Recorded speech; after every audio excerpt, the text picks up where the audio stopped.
Hello friends, exam circuit channel पर आपका स्वागत है। कैसे हैं आप सब? आई होप आप सब अच्छे होंगे और आपने भी प्रिपरेशन स्टार्ट कर दी होगी यूपीएलटी के लिए और यूजीसी नेट के लिए, क्योंकि नेट का एग्ज़ाम तो दिसंबर में होता है, दिसंबर एंड में हो जाता है। और यूपीएलटी का भी ऐसा ही है कि सितंबर लास्ट तक तो उसका फॉर्म फिलिंग है और यूँ लगा लो आप अक्टूबर नवंबर लास्ट या दिसंबर फर्स्ट में आपका यूपीएलटी का भी पेपर होने की पॉसिबिलिटी है। तो दिसंबर तक आपके दोनों एग्ज़ाम की पॉसिबिलिटी है, नेट की भी और यूपीएलटी की भी, और उसी का हम सिलेबस कर रहे हैं। तो सबसे पहले हमने डिजिटल इलेक्ट्रॉनिक्स उठाया, जिसके हम पीवाईक्यू की है थ्रू ही हम क्या करेंगे, सभी टॉपिक्स को कवर करेंगे। ठीक है, तो फर्स्ट टॉपिक हमने अभी क्या उठाया है, फंक्शंस वाला उठाया है। लॉजिकल फंक्शंस हो गया, गेट्स वगैरह के हो गए, मल्टीप्लेक्सर्स हो गया, कॉम्बिनेशन सर्किट्स, इस टाइप के जो क्वेश्चन है वो हम अभी कर रहे हैं। ठीक है, तो कल वीडियो नहीं आ पाई थी क्योंकि मुझे कुछ काम था, मुझे बाहर जाना पड़ा, इसलिए मैं वीडियो नहीं कर बना पाई। पर आगे अब डेली वीडियो आएंगे आपकी। तो देखो, लास्ट क्वेश्चंस हमने क्या किया था, ये हमने टूज़ कॉम्प्लीमेंट वाला कंसेप्ट भी क्लियर कर लिया। टूज़ कॉम्प्लीमेंट में कैसे रिप्रेजेंट करते हैं नंबर्स को। ठीक है, और हमने एसओपी और पीओएस फॉर्म वाला जो फंडा है आपका, के मैप वगैरह है, कैसे आप मिनिमाइज़ करते हो सिंप्लीफिकेशन, किसी भी बुलियन फंक्शंस को कैसे सिंप्लीफाई करते हैं, मिनिमाइज़ करते हैं, के मैप की हेल्प से हम करते हैं। ठीक है, तो हमने के मैप बनाना देखा, उसमें एसओपी फॉर्म, पीओएस फॉर्म, ये सब हम कर चुके हैं। ठीक है, देखो क्वेश्चन जो है ना इस टाइप के ही आते हैं। टूज़ कॉम्प्लीमेंट का क्वेश्चन 100% आता है पेपर में। ठीक है, और दूसरा ये एसओपी और पीओएस फॉर्म से का भी क्वेश्चन आ जाता है, इसमें मिनिमाइजेशन आती है। ठीक है, तो आप के मैप से मिनिमाइजेशन कर सकते हो। तो जो लास्ट वीडियो थी हमारी, उसमें हमारा लास्ट क्वेश्चन था, ये था पीओएस फॉर्म वाला था। ठीक है, तो आज का हमारा फर्स्ट क्वेश्चन रहेगा, in the toggle mode A JK flip flop has. देखो, टोगल मोड कब होता है जेके फ्लिप फ्लॉप में, जब बोथ इनपुट्स क्या होती हैं, हाई होती है। ठीक है, देखो जब आपकी दोनों इनपुट 0 0 होती है तो कोई भी स्टेट चेंज नहीं होती, जो आपकी प्रीवियस आउटपुट होगी वही आपकी करंट आउटपुट हो जाएगी। ठीक है, जब आपकी 0 1 होती है तो आपकी आउटपुट क्या आती है, 0 आती है। 1 0 पे आपका क्या हो जाता है, सेट हो जाता है। ठीक है, 0 1 पे रीसेट हो जाता है और 1 0 पे सेट हो जाता है, और 1 1 पे आपका क्या आ जाता है, क्यू टी, मतलब इसका जो भी आपकी स्टेट होगी उसका क्या आ जाएगा, कॉम्प्लीमेंट आ जाएगा। ठीक है, लेकिन जब हम जेके फ्लिप फ्लॉप की बात करते हैं तो क्या होता है कि एक क्लॉक प्लस के अंदर आपके जो फ्लिप फ्लॉप हैं वो क्या करते हैं, मल्टीपल आउटपुट जनरेट कर देते हैं। ठीक है, देखो क्लॉक मतलब सपोज करो एक क्लॉक का टाइम 10 नैनो सेकेंड है। ठीक है, कि एक क्लॉक जब जाएगी तो 10 नैनो सेकेंड्स का टाइम लगेगा, और फ्लिप फ्लॉप का अगर टाइम हम कह दें कि 5 नैनो सेकेंड है, कि एक फ्लिप फ्लॉप जो है 15 नैनो सेकेंड में क्या है, आउटपुट आपको दे रहा है। ठीक है, लेकिन एक क्लॉक का टाइम क्या है, 10 नैनो सेकेंड है ना, तो मतलब 10 नैनो सेकेंड में एक फ्लिप फ्लॉप 2 बार आउटपुट जनरेट कर देगा। ठीक है, तो क्योंकि वो 5 5 सेकेंड्स में टाइम आउटपुट जनरेट कर रहा है, तो इस टाइम पे क्या हुआ, आपकी आउटपुट क्या सी हो गई, अनसर्टेन अनप्रिडिक्टेबल आउटपुट आ जाती है कई बार। ठीक है, तो उसी को हम बोलते हैं टॉगल मोड। तो टॉगल मोड कब होता है, जब आपकी इनपुट क्या होती है, दोनों इनपुट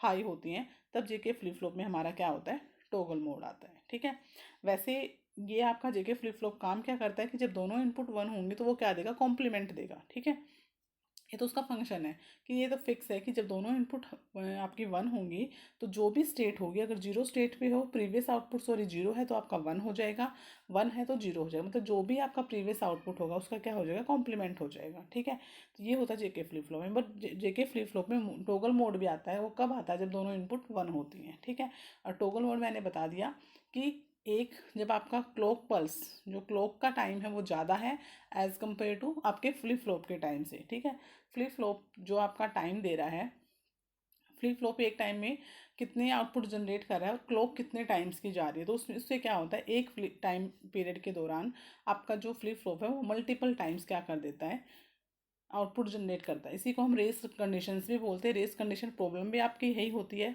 ठीक है, और उसी को ओवरकम करने के लिए हम क्या करते हैं, master slave JK flip flop हम यूज़ करते हैं। ठीक है, तो यहाँ आगे देखेंगे इस टाइप का क्वेश्चन भी है, बट यहाँ पे सिंपल पूछा है कि टोगल मोड कब होता है, तो जेके फ्लिप फ्लॉप में आपका जब जे और के की वैल्यू क्या होती है, 1 होती है, तब आपका टोगल मोड होता है। ठीक है, नेक्स्ट क्वेश्चन है, calculate the value of R from the expressions.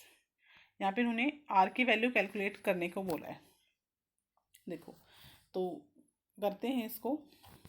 यहाँ पे इन्होंने बोला एक आपका नंबर है 141 जिसका बेस क्या है r है, और एक आपका नंबर क्या है जो किसके इक्वल है 997 इक्वल टू 2 के है। ठीक है, जब भी ऐसा होता है तो हम क्या करते हैं, देखो अब हमें इसको क्या करना है, इस बेस में कन्वर्ट करना है, तो इसके लिए हम क्या करते हैं, वेट से मल्टीप्लाई करते हैं, है ना। तो इसका इस पोजीशन का वेट क्या होगा, जो भी बेस होता है बेस की पावर 0, इसका क्या होगा बेस की पावर 1, इसका क्या होगा बेस की पावर 2 होगा। ऐसे ही होता है इधर भी, ये क्या होगा 2 की पावर 0, 2 की पावर 1, 2 की पावर 2।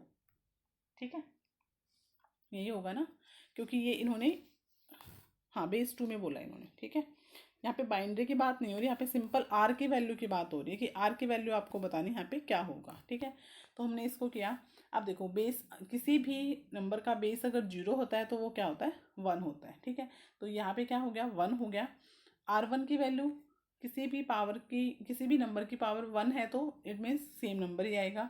तो यहाँ पे R हो गया, यहाँ पे क्या हो गया R स्क्वेयर हो गया। ठीक है, इधर से करेंगे 2 की पावर 0 क्या होता है 1 होता है, 2 की पावर 1 क्या होता है 2 होता है, 2 की पावर 2 क्या होता है 4 होता है। ऐसे ही होता है। अब हम मल्टीप्लाई करेंगे, R2 को किससे मल्टीप्लाई करेंगे 1 से मल्टीप्लाई करेंगे, R को 4 से मल्टीप्लाई करेंगे और 1 को 1 से मल्टीप्लाई करेंगे। तो यहाँ से आपका क्या आ जाएगा, यहाँ से R2 को क्या, तो यहाँ पे आ जाएगा R2, यहाँ से क्या आ गया प्लस में R 4R, सॉरी 4 को R से मल्टीप्लाई किया तो 4R प्लस यहाँ से कितना हुआ 1, ये आ गया। ठीक है, इक्वल टू यहाँ से करेंगे 9 4 जा, 9 को 4 से मल्टीप्लाई करेंगे ना, इस 9 को 2 से करेंगे और इस 7 को 1 से करेंगे। ठीक है, तो 9 4 जा 36 प्लस 9 2 जा 18 और प्लस यहाँ पे कितना हो गया 7। ठीक है, अब इसको यहाँ पे प्लस किया तो कितना आ गया, देखो 36 और 18 आपका कितना हुआ 54 हुआ, और 54 और 7 कितना हुआ 61 हुआ। ठीक है, तो ये क्या आपकी इक्वेशन बन गई क्या कि R square plus 4R plus 1 is equal to 61। ठीक है, अब इस 1 को इधर लेके जाएंगे तो ये माइनस हो जाएगा, तो क्या आ जाएगा 60 बच जाएगा। तो क्या बनेगा R4, सॉरी ऐसे ले आएंगे ना, प्लस 1 इधर ले आएंगे तो ये 61 हो गया, माइनस का हो जाएगा, क्योंकि जब भी हम इक्वल टू से चेंज करते हैं पोजीशन तो माइनस उसमें साइन भी चेंज होते हैं। ठीक है, तो ये प्लस का है तो ये माइनस का हो गया इक्वल टू 0। ठीक है, तो यहाँ से इक्वेशन क्या बन गई R2 plus 4R minus 60 is equal to 0। ठीक है, तो ये ऐसी इक्वेशंस आपने सोल्व की होंगी, पहले हम मैथ में भी सोल्व करते थे। ठीक है, तो ये क्या बन गया आपका 4R माइनस 60, इसको आपको क्या करना है सोल्व करना है। ठीक है, अब हमें यहाँ पे क्या देखना है कि हमें ऐसी वैल्यू लेनी है R की कि जिसको अगर आप, जिसमें से आप क्या करो माइनस करो तो क्या आ जाए 4 आ जाए, और जब अगर आप उन दोनों नंबर्स को मल्टीप्लाई करो तो क्या आ जाए 60 आ जाए, माइनस का 60 आए और प्लस का 4 आए। ऐसे ही करते हैं ना। ठीक है, तो देखो यहाँ पे वैल्यू कौन सी होगी, अगर मैं ले लूँ 10 और 6। ठीक है, अगर यहाँ पे हम ले लेते हैं प्लस का 10R और माइनस का 6R। ठीक है, देखो 10R में से 6R माइनस करोगे तो 4R प्लस का 4R आएगा, और जब आप इन दोनों को मल्टीप्लाई करोगे तो क्या आ जाएगा 60, 10 माइनस 10 इंटू 6 60 माइनस का 60, और ये आर स्क्वेयर होता है ना, तो 60R स्क्वेयर हो गया ये, और यहाँ पे भी 60R स्क्वेयर हो गया। ठीक है, इज इक्वल टू 60, सॉरी हाँ ठीक है, और इक्वल टू 0 था ये आपका। ठीक है, अब यहाँ से R कॉमन आ जाएगा तो यहाँ से वैल्यू क्या आ जाएगी आपकी R प्लस 10। ठीक है, यहाँ से माइनस 6 कॉमन आ जाएगा। ठीक है, तो यहाँ से वैल्यू क्या आ जाएगी, यहाँ से भी माइनस को निकाले तो R प्लस 10। ठीक है, तो अब आपके पास दो वैल्यू आ गई, क्या एक वैल्यू आ गई R प्लस 10, एक वैल्यू आ गई R प्लस 6। ठीक है, तो ये इक्वल टू क्या था 0 था, सो ये माइनस था ना R माइनस 6। ठीक है, तो अब इसको अगर 0 से इधर लेके जाएंगे तो R की वैल्यू क्या आ जाएगी, एक आएगी -10, और इधर जब 6 को लेके जाएंगे तो R की वैल्यू क्या आ जाएगी 6 आ जाएगी। ठीक है, और जब भी हम ऐसे ही लेते हैं तो हमें यहाँ पे R की वैल्यू कैलकुलेट करने हैं, तो हमारा बेस जो है कभी भी नेगेटिव में नहीं होता। ठीक है, R की वैल्यू हमें R की वैल्यू फाइंड आउट करनी थी, हमने आर की वैल्यू फाइंड आउट कर ली। आर की हमारे पास दो वैल्यू हैं, एक -10 एक +10, ठीक है। और यहाँ पे आर क्या है, एक बेस है, तो बेस कभी भी नेगेटिव में नहीं होता, तो हम इसको कंसिडर नहीं करेंगे। तो हम किसको कंसिडर करेंगे, इसको करेंगे, ठीक है। तो आर की वैल्यू यहाँ पे क्या हो जाएगी, 6 हो जाएगी, ठीक है। तो मतलब यहाँ पे आर की वैल्यू ही पूछी थी, इन्होंने बोला था कि जो ये नंबर है उसको किस बेस में आप लिखोगे कि वो इस नंबर के इक्वल आ जाए, ठीक है। तो यहाँ पे आर का क्या हो जाएगा, 6 हो जाएगा। सॉरी। तो ऑप्शन नंबर डी इसका करेक्ट आंसर होगा, ठीक है। एक सेकेंड। तो आर की वैल्यू यहाँ पे क्या आ गई हमारी, 6 आ गई। 10 हम इसलिए नहीं लेंगे क्योंकि नेगेटिव वैल्यू है। आर की वैल्यू क्या है, -10 आई है, तो -10 कभी भी बेस जो है माइनस में नहीं होता। हमने अभी तक पढ़ा बेस क्या होता है, बेस में हमेशा पॉजिटिव नंबर ही होता है। 2 बेस है, 4 बेस है, 6 बेस है, 8 है, 9, 10, तो कुछ भी हो सकता है बेस, बट कभी भी नेगेटिव नहीं होता, ऑलवेज पॉजिटिव होता है वो, ठीक है। तो इसलिए हमने 10 को हम कंसिडर नहीं करेंगे, 6 को हम यहाँ पे कंसिडर कर रहे हैं, ठीक है। तो आर का बेस क्या हो जाएगा, 6 हो जाएगा। नेक्स्ट क्वेश्चन है, D Morgan's law states that. तो देखो डी मॉर्गन्स लॉ क्या कहता है, डी मॉर्गन्स लॉ कहता है, देखो ये आपका जो डी मॉर्गन लॉ है वो एंड ऑपरेटर के साथ भी काम करता है, एंड के साथ भी करता है और के साथ भी करता है। देखो अगर यहाँ पे है a+b, ठीक है, a+b, और अगर कहें इसका क्या करो, डी मॉर्गन्स लॉ करो, ठीक है। इसका क्या करना है आपको, डी मॉर्गन्स लॉ करना है। तो ये क्या बन जाएगा, ये आपका बनेगा a बार, ठीक है, इसका a का बार प्लस का क्या हो जाएगा, इंटू b का बार, ठीक है। और अगर आप ए बी पे लगाते हो, अगर आप एंड ऑपरेटर पे लगाते हो डी मॉर्गन्स लॉ, तो क्या हो जाएगा, ए बार, ठीक है, यहाँ पे इंटू है तो क्या हो जाएगा, प्लस बी बार। ये होता है आपका डी मॉर्गन्स लॉ। मतलब डी मॉर्गन्स लॉ दोनों ही ऑपरेटर्स पे काम करता है, एंड पे भी, एंड ऑपरेशंस के साथ भी होता है और ऑपरेशन के साथ भी होता है, ठीक है। अगर आप और के साथ करते हो तो डी मॉर्गन्स लॉ ये कहता है, अगर आप एंड के साथ लगाते हो तो आपका ये बोलता है वो, ठीक है। तो यहाँ पे देखो ऑप्शन बोला है, तो फर्स्ट इन्होंने कहा a+b का बार, a+b का बार हमने अभी भी क्या क्या होता है, a bar into B bar. तो फर्स्ट ऑप्शन तो यहाँ पे कैंसिल हो गया।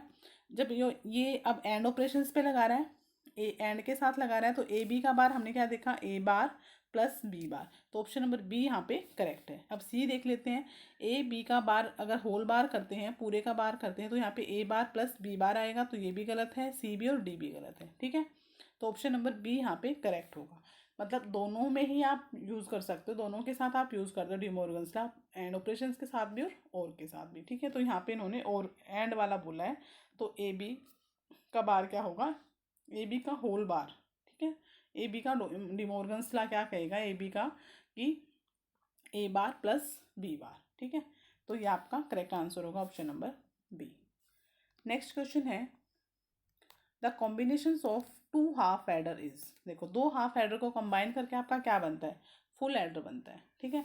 एक फुल एडर बनाने के लिए, ये क्वेश्चन, इस टाइप का क्वेश्चन मैंने पहले भी करवाया था, पेपर में आता है कि अगर आपको एक फुल एडर बनाना है with the help of half adder, तो हमारे कितने हाफ एडर लगते हैं, यहाँ पे हमारे 2 हाफ एडर लगते हैं, और प्लस में एक और गेट हमें लगाना पड़ता है। ये वाला क्वेश्चंस मैंने जब DSSB की हम सीरीज़ कर रहे थे PYQ की, उसमें मैंने ये वाला क्वेश्चन करवाया था। अगर आपने वो वीडियो नहीं देखी है तो आप जाके देख सकते हो, ठीक है। उसमें मैंने बताया था कि फुल एडर में, देखो फुल एडर में क्या होता है, ये 3 2 सॉरी हाँ मोर देन 2 इनपुट्स को अगर आप ऐड करना है, एडिशन करना है 2 से ज़्यादा इनपुट की, तो आप फुल एडर यूज़ करते हो। और अगर आपको 2 बिट का एडिशन करना है तो हम हाफ एडर यूज़ करते हैं, ठीक है। तो अगर आपको 3 बिट ऐड करने, 4 बिट ऐड करने, तो वहाँ पे आप क्या यूज़ करोगे, फुल एडर यूज़ करोगे, ठीक है। तो यहाँ पे इन्होंने बोला था कि फुल एडर ही बनाना है, बट किसकी हेल्प से बनाना है, हाफ एडर की। तो 2 हाफ एडर लगाने पड़ते हैं उसमें हमें, और एक और गेट साथ में लगता है हमारा, ठीक है। तो यहाँ पे सिंपल पूछा है कि अगर 2 हाफ एडर को आप कंबाइन करते हो तो क्या बनता है, आपका फुल एडर बनता है। नेक्स्ट क्वेश्चन है, race round conditions can be avoided in digital logic circuit using. अभी मैंने जब हम जेके फ्लिप फ्लॉप के वाला क्वेश्चन किया था, उसमें मैंने बताया था रेस राउंड कंडीशंस को ओवरकम करने के लिए हम क्या यूज़ करते हैं, master slave JK flip flop को यूज़ करते हैं। मतलब हम क्या करते हैं, हम 2 फ्लिप फ्लॉप लगा लेते हैं, ठीक है, 2 जेके फ्लिप फ्लॉप हम यूज़ करते हैं, जेके फ्लिप फ्लॉप 2 होंगे हमारे, और वो दोनों आपस में कनेक्ट होंगे, और वो क्या करेंगे, एक फ्लिप फ्लॉप क्या करेगा, मास्टर के लिए मास्टर की तरह काम करेगा, और एक आपका स्लेव की तरह काम करेगा। जब आपकी क्लॉक 1 जाएगी, ठीक है, जब आपकी क्लॉक 1 जाएगी तब आपका मास्टर वर्क करेगा, उस टाइम पे आपका जो जेके है वो क्या रहेगा, आइडल रहेगा। ठीक है, मतलब जो स्लेव वाला जेके फ्लिप फ्लॉप है, मतलब दोनों एक साथ वर्क नहीं करेंगे। पहले मास्टर वर्क करेगा, वन जब इनपुट वन होगी तो मास्टर ने काम किया, और जैसे ही इनपुट जीरो हुई तब आपका कौन सा काम करेगा, स्लेव काम करेगा। ठीक है, इससे क्या होगा, अभी मैंने बताया था रेस राउंड कंडीशन कब होती है, कि जब आपके क्लॉक सिग्नल्स का टाइम ज़्यादा है। ठीक है, कि एक क्लॉक सिग्नल्स इतने टाइम लेता है। ठीक है, तो उस टाइम पे और आपका जो फ्लिप फ्लॉप के आउटपुट जनरेट करने का जो टाइम है वो है कम है। ठीक है, as compare to clock signals. ठीक है, तो उस टाइम पे क्या होता है, अगर क्लॉक सिग्नल का टाइम 10 नैनोसेकेंड है और फ्लिप फ्लॉप का टाइम 5 नैनोसेकेंड है, तो एक क्लॉक सिग्नल्स में आपके दो जो फ्लिप फ्लॉप है 2 बार आउटपुट जनरेट कर देंगे। तो उससे क्या होता है, आपका जो आउटपुट होगा वो अनसर्टेन होगा। ठीक है, अनसर्टेन होगा या फिर अनप्रेडिक्टेबल हो सकता है। ठीक है, क्योंकि जैसा हमने क्या माना कि जेके फ्लिप फ्लॉप कैसे काम करता है, कि अगर दोनों इनपुट वन होंगे तो आपके जो प्रीवियस आउटपुट है उसका कॉम्प्लीमेंट हो जाएगा। ठीक है, लेकिन जब ऐसा होता है, इनका जो इनका प्रोपेगेशन डिले होता है, अगर उसमें डिफरेंस है, अगर एक क्लॉक का प्रोपेगेशन डिले ज़्यादा है किससे, फ्लिप फ्लॉप के प्रोपेगेशन डिले से, तो उस टाइम पे आपकी क्या होती है, रेस राउंड कंडीशन अक्कर होती है। उससे क्या होता है, एक क्लॉक टाइम पे आपका जो फ्लिप फ्लॉप है वो मल्टीपल आउटपुट जनरेट कर देता है। तो फिर क्या होता है, आउटपुट आनी कुछ और चाहिए, आती कुछ और है, क्योंकि मल्टीपल टाइम्स आउटपुट चेंज हो रही है, कभी 0 0 हो रही है, कभी 0 0 1 हो रही है, एक ही क्लॉक सिग्नल के अंदर मल्टीपल आउटपुट जनरेट हो रही है। इससे आपके जो आउटपुट है वो अनप्रिडिक्टेबल या अनसर्टेन हो जाती है। उसी को हम रेस राउंड कंडीशन बोलते हैं, और उसी के लिए हम क्या उसको ओवरकम करते हैं, जेके फ्लिप फ्लॉप से, master slave JK flip flop से। हम दो फ्लिप फ्लॉप लगा लेते हैं, एक मास्टर बना देते हैं, एक को स्लेव बना देते हैं। ठीक है, मास्टर कब काम करेगा, जब आपका क्लॉक सिग्नल वन होगा, और स्लेव कब काम करेगा, जब आपका जो क्लॉक सिग्नल है वो जीरो हो जाएगा। ठीक है, तो यहाँ पे मास्टर स्लेव फ्लिप फ्लॉप इसका करेक्ट आंसर होगा option number B. Next question है, for which of the following gates the output is zero when one or more inputs are zero. इन्होंने बोला कि कौन से गेट में क्या होती है, आउटपुट जीरो होगी जब दोनों इनपुट्स क्या होंगी, एक या दोनों इनपुट्स क्या होंगी, जीरो होंगी। देखो, और गेट की क्या होती है, सबसे पहले और गेट की टेबल देख लेते हैं। आपको पता है हमारे ये सारे के सारे ऑपरेटर्स जो है टू इनपुट्स पे वर्क करते हैं, तो चार पॉसिबल केस बनते हैं, 0 0 0 1 1 0 1 1। और गेट के आउटपुट क्या कहती है, और गेट कहता है कि अगर एक भी वन है तो आपकी आउटपुट क्या हो जाएगी, अगर दोनों में से एक भी इनपुट हाई है, at least one input are high, तो आउटपुट क्या हो जाएगी, हाई होगी। ठीक है, दोनों इनपुट जीरो है तो आउटपुट जीरो आएगी, 0 1 पे 1 आएगी, 1 0 पे 1 आएगी, ये आएगी, ये आपकी और गेट कहता है। ठीक है, तो इन्होंने बोला कि जीरो जनरेट होगी जब दोनों इनपुट्स जीरो,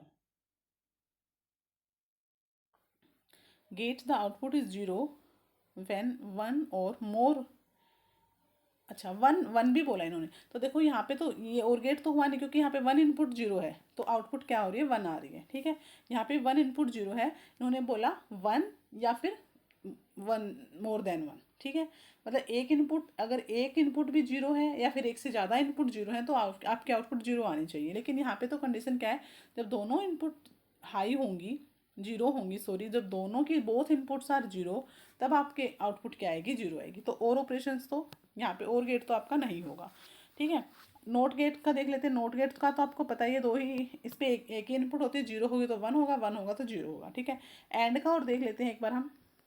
देखो एंड क्या कहता है, जब दोनों इनपुट्स हाई होंगी तभी आपके आउटपुट हाई आएगी, तो 0 0 0 1, मतलब सिर्फ इस वन वन पे आपके आउटपुट क्या आएगी, हाई आएगी। ठीक है, तो एक जीरो हो या फिर क्या हो, एक जीरो या फिर आपका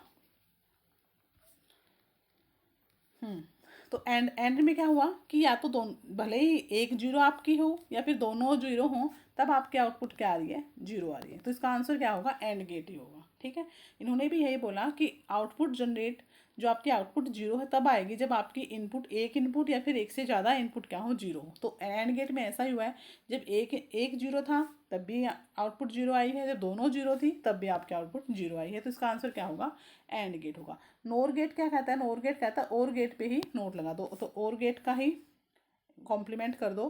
ठीक है, तो जीरो का वन कर दो, ये आपकी नोर गेट है। अब नोर गेट में क्या है, जब दोनों इनपुट वन है तब भी आपके आउटपुट जीरो आ रही है।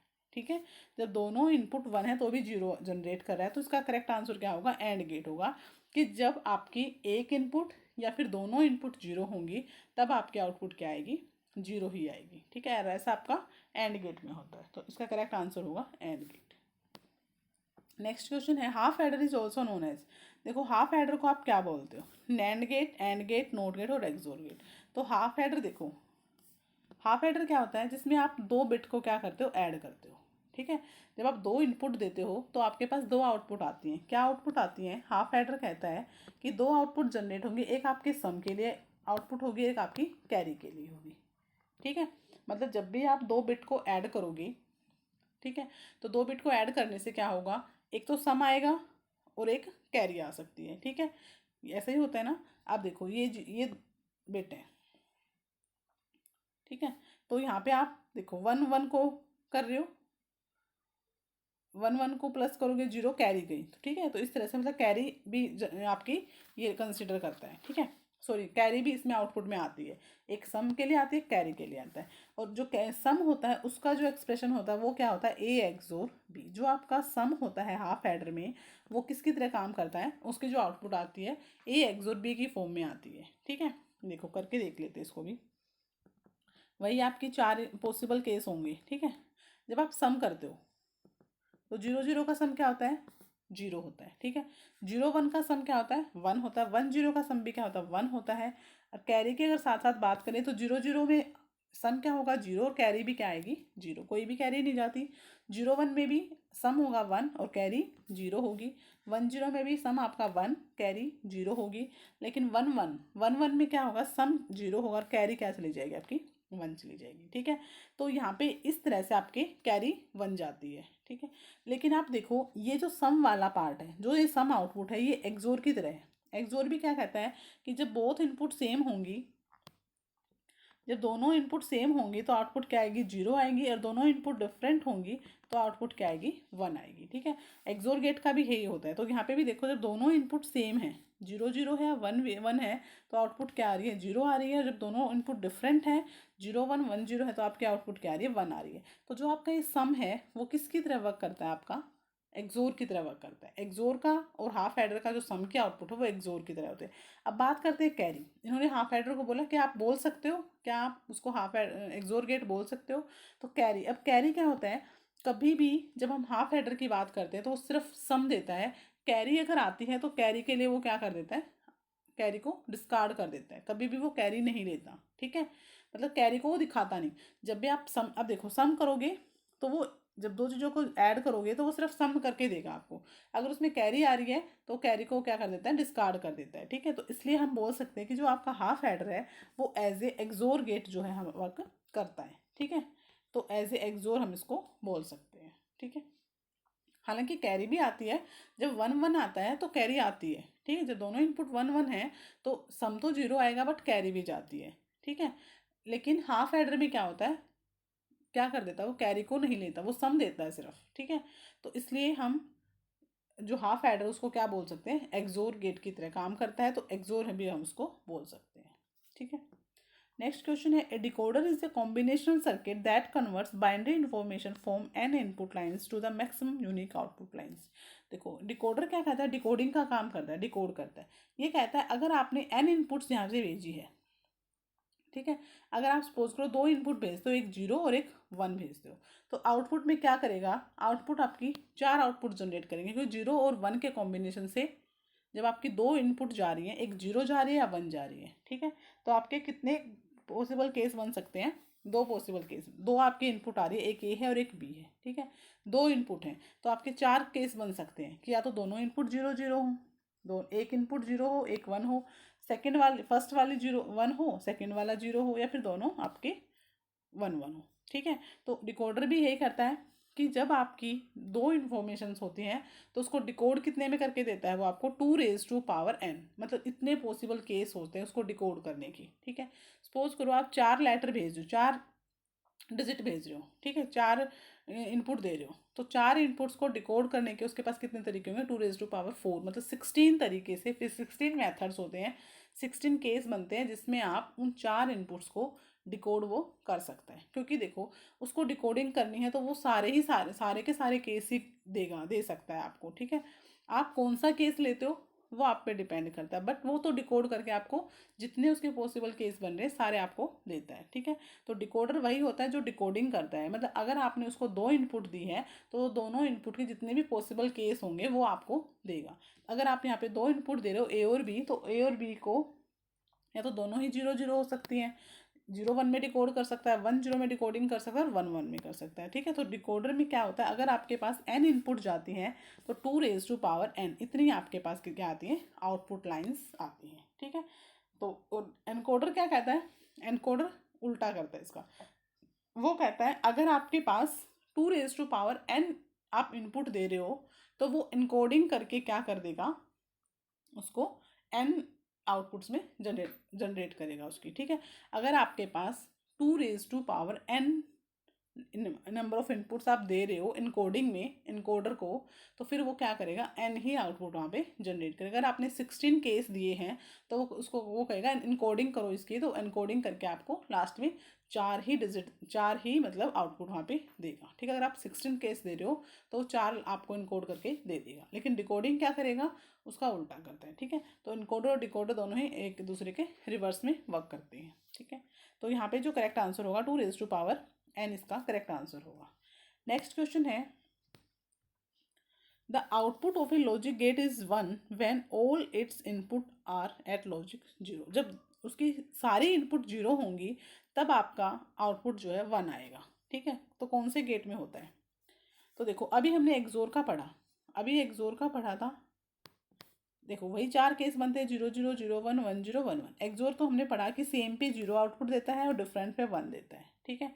तो बोथ इनपुट्स अगर 0 हैं तो 1 देगा, ठीक है। आउटपुट क्या देगा, 1 देगा। तो जब जब दोनों इनपुट 0 थे तो यहाँ पे इन्होंने क्या दिया है, 0 दिया है, तो ये तो क्या हो गया, फॉल्स हो गया, ठीक है। अगर एक्सनोर की बात कर लें, एक्सनोर कहता है, एक्सनोर एक्सोर का ही क्या होता है, रिवर्स होता है। एक्सोर का ही कॉम्प्लीमेंट कर दो या एक्सोर पे नोट गेट लगा दो, वो आपका क्या होता है, एक्सनोर होता है। वो कहता है जब अगर दोनों इनपुट सेम होंगे तो आपको 1 मिलेगा और डिफरेंट पे आपको 0 मिलेगा, ठीक है। अब आप यहाँ पे देखो जब दोनों इनपुट 0 हैं, सारे के सारे इनपुट 0 हैं, तो क्या मिल रहा है आपको, 1 मिल रहा है, ठीक है। लेकिन ऑल इट्स इनपुट्स आर, लेकिन यहाँ पे आप देखो आपको 1 1 पे भी क्या मिल रहा है, 1 मिल रहा है, ठीक है। तो एक्सनोर इसका हो सकता है आंसर। हम आगे भी चेक कर लेते हैं और का भी हमने पढ़ा था, क्या होता है और में 0 1 1 1, कि जब दोनों इनपुट्स आपकी 0 होंगी तो आउटपुट क्या आ रही है, और आ रही है, ठीक है, 0 आ रही है। लेकिन यहाँ पे कह रहा है जब दोनों इनपुट 0 होंगे तो आउटपुट क्या आनी चाहिए, 1 आनी चाहिए। तो और गेट भी आपका नहीं है। एंड गेट क्या कहता है, एंड हमने पढ़ा था, एंड गेट ये वाली आउटपुट देता है, ठीक है। जब दोनों इनपुट 0 हैं तो भी 0 देता है, लेकिन एक इनपुट पे भी 0 देता है, ठीक है। ये एक इनपुट पे भी आपको 0 दे रहा है, तो एंड गेट भी नहीं होगा, तो इसका आंसर क्या होगा, एक्सनोर गेट होगा, जो क्या करता है कि जब आपकी सारे की सारी इनपुट 0 होंगी तभी वो आपको क्या देगा, आउटपुट में 1 देगा, ठीक है। तो एक्सनोर गेट सही है कि जब दोनों इनपुट्स 0 हैं तब आपका आउटपुट क्या आ रही है, 1 आ रही है। इस केस में ये दोनों केस फेल हो गए, ठीक है। एंड भी नहीं हुआ क्योंकि एंड क्या कहता है जब दोनों इनपुट 0 होंगे तो 0 ही मिल रहा है, ठीक है। तो इसलिए आपका यहाँ पे करेक्ट आंसर क्या होगा, एक्सनोर गेट होगा, कि जब दोनों इनपुट 0 होंगी तो आउटपुट भी आपको 1 मिलेगा, ठीक है। नेक्स्ट क्वेश्चन है, the input to a logic gate A, एक आपको एक ए नंबर गिवन है, एक बी है, दो इनपुट्स आपको दे रखी हैं, एक ए और एक B. What will be the output if the logic gate is NAND gate. देखो इन्होंने बोला कि दो इनपुट्स हैं 1 1 0 0 1 0 1 0, ठीक है। तो आपको एंड गेट से बताना है। एंड गेट क्या होता है, एंड का कॉम्प्लीमेंट कर दो, ठीक है। एंड गेट के साथ नोट गेट लगा दो तो आपका नैंड गेट बन जाएगा। तो नैंड गेट की पूछा है। देखो नैंड गेट क्या होता है कि यूनिवर्सल गेट होता है आपका, नैंड और नोर यूनिवर्सल गेट होते हैं, और एंड और नोट आपके लॉजिक गेट होते हैं, और एक्सोर और एक्सनोर आपके अर्थमेटिक गेट होते हैं। इनके हेल्प से आप अर्थमेटिक ऑपरेशन परफॉर्म करते हैं, इसलिए हम हाफ एडर को एक्सोर गेट बोल सकते हैं, ठीक है। तो यहाँ पे नैंड की तरह बोला है। देखो नैंड क्या कहता है, नैंड की क्या टेबल होती है कि जब आपकी दोनों इनपुट्स क्या होंगी, ये होती है, ठीक है। एंड का एंड क्या होता है, दोनों इनपुट्स यहाँ पे 0 यहाँ पे 0 यहाँ पे 0 यहाँ पे 1, ये एंड होता है। कि जब दोनों इनपुट हाई होंगी तभी आपकी इनपुट 1 आएगी, अदरवाइज 0 आएगी, ठीक है। एंड इसका उल्टा, नैंड इसका एंड का अपोजिट बोलता है, उसका कॉम्प्लीमेंट करता है। तो 0 का 1, 0 का 1, 1 का 0 का 1, 1 का 0, ठीक है। तो ये कहता है ये जब दोनों इनपुट्स क्या हो, 0 हो, तो आपको क्या मिलेगा, 1 मिलेगा। जब दोनों एक इनपुट 0 है, एक इनपुट 1 हो, तो भी आपको क्या मिलेगा, 1 मिलेगा। यहाँ पे भी आपको क्या मिलेगा, 1 मिलेगा। और जब दोनों इनपुट्स हाई होंगी तो आपकी आउटपुट क्या आती है, 0 आती है। नैंड एंड का आप रिवर्स करता है, एंड का कॉम्प्लीमेंट करता है, ठीक है। तो इसका क्या आंसर होगा, 0 1 1 1, ठीक है। तो 0 1 1, ऑप्शन नंबर सेकंड इसका करेक्ट आंसर होगा। नेक्स्ट क्वेश्चन है, an encoder has dash input lines and dash output lines. अभी मैंने बताया एनकोडर क्या करता है, एनकोडर कहता है अगर 2 रेज टू पावर आपके पास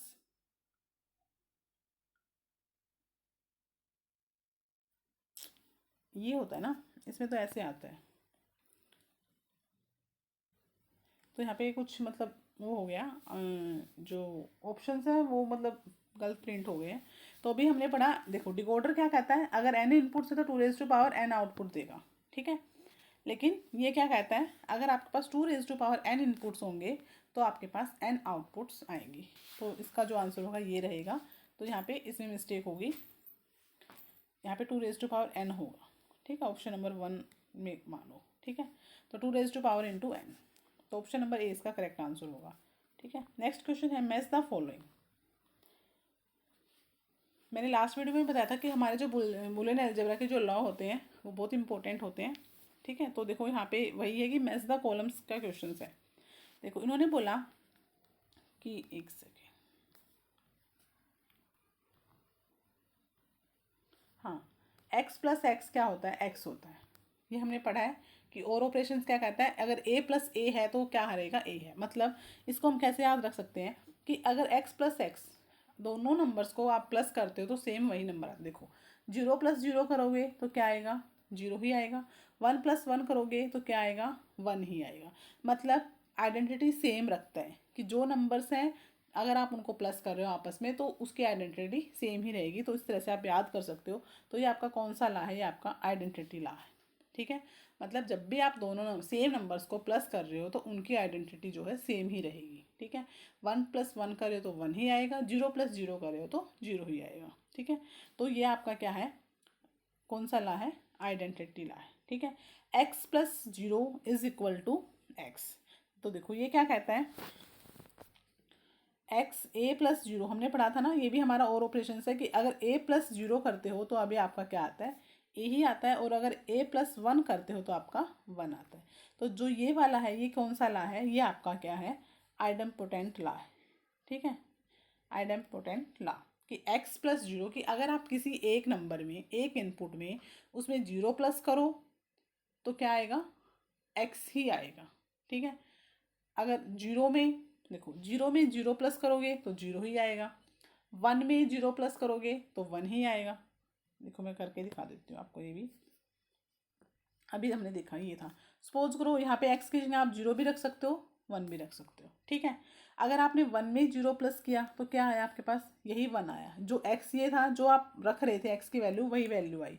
अगर आप x को 0 अज्यूम कर रहे हो, ठीक है, तो 0 प्लस 0 करोगे तो भी क्या आएगा, 0 आएगा। मतलब जो आप x की वैल्यू ले रहे हो वही आपकी आउटपुट आएगी, ठीक है, वही आती है।